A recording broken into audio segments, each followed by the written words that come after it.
আহ্বান জানাচ্ছি সকলে মিলে যেন একটা ঐক্যমত সৃষ্টি করে, যে ঐক্যমত ছাড়া দেশের স্বাধীনতা, দেশের সার্বভৌমত্ব, অভ্যন্তরীণ আইন শৃঙ্খলা হুমকির মুখে পড়বে।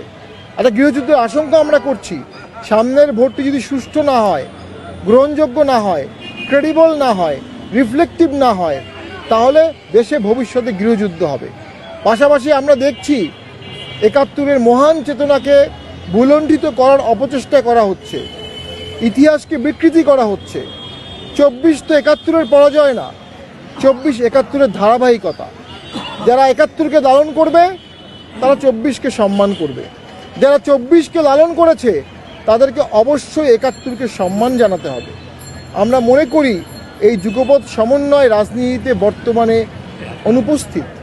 এটি একটি স্টেটসম্যানশিপের প্রয়োজন। এর জন্য দেশপ্রেমিক রাজনীতিবিদদের এগিয়ে আসতে হবে, সকলে মিলে সমস্যারে কথা বলে এই দেশকে বাঁচাতে হবে। আমরা গত ১ বছর দেখেছি এক্সট্রিম উইপনাইজেশন অফ জুডিশিয়ারিকে স্বাধীনভাবে কাজ করতে দেওয়া হয়নি। আমরা মব সন্ত্রাসের সর্বোচ্চ ব্যবহার দেখেছি গত ১ বছর। আমরা মামলা সন্ত্রাস দেখেছি, যার মাধ্যমে মানুষকে মামলা দেওয়া হয়েছে এবং মামলায় জামিন হওয়ার পরে তাকে আবার মামলা দেওয়া হয়েছে, জামিন হওয়ার পরে আবার মামলা দেওয়া হয়েছে, আবার দেওয়া হয়েছে, এবং জামিন হওয়ার পরও অসংখ্য এজেন্সির ক্লিয়ারেন্স ছাড়া তাকে জেল গেট থেকে বেরোতে দেওয়া হয়নি। এমন অনেক নজির আমরা পেয়েছি।